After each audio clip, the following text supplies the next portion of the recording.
They called me the T-34, like that Russian tank we couldn't stop, you know. That was my nickname. I had to have served my army service, right, 2 years. And so I made my applications for that, and then I had half a year I had to serve in the labor service. Then came the mobilizations in August before the war. Till eventually the time was up for that labor service and we went to the regular army. That was in the fall of 39. I mean, the war with Poland started on the 1st of September. And it was in October or something like that I got into the regular army. I think it was the 10th of May as the war against France started.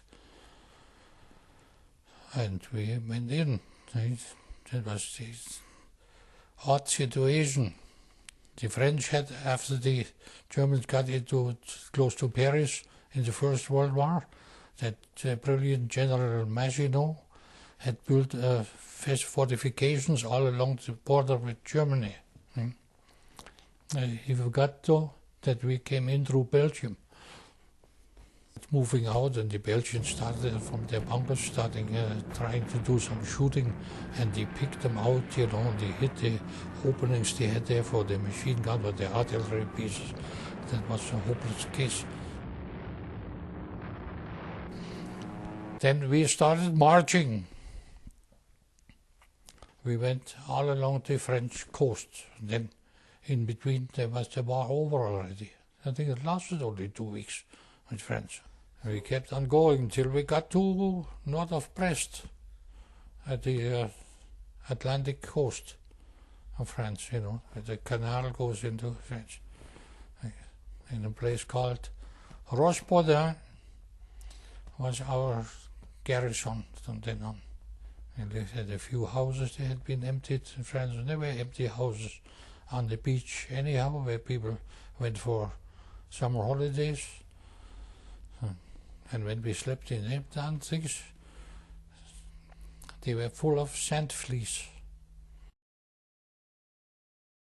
One day, while I was on the post outside, and I was sitting beside a boulder, I had my machine gun on a tripod, and the boulder was high as up to the lamps are. And there came a British Hurricane doing a bit of reconnaissance flying. I said, oh, fun. And I got going. And I had the tracers were going pretty close to him, and he seemed to be getting a little bit annoyed. He turned around, and I see him coming, and he started shooting. And I was standing behind that big boulder. Couldn't hit me anyhow, unless he get up and would dive.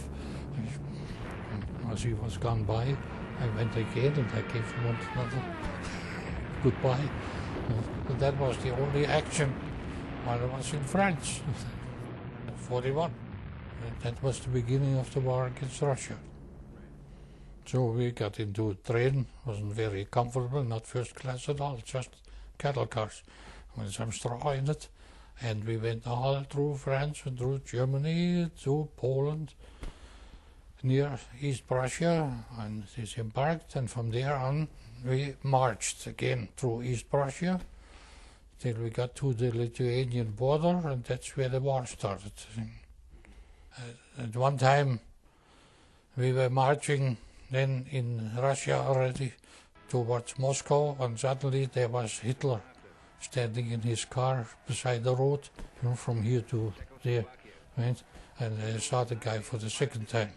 I had seen him in Fulda when I waited for the train to go home, and he was in his special train waiting for another, change the engine, I guess, there. And I was not impressed by the guy. That Oberleutnant Göring, our company commander, I talked to him, and I said, Oberleutnant, remember, have you ever read Hitler's book, Mein Kampf, his fight? Right? And he said Germany must never again conduct a war on two fronts, right? And here we were going into Russia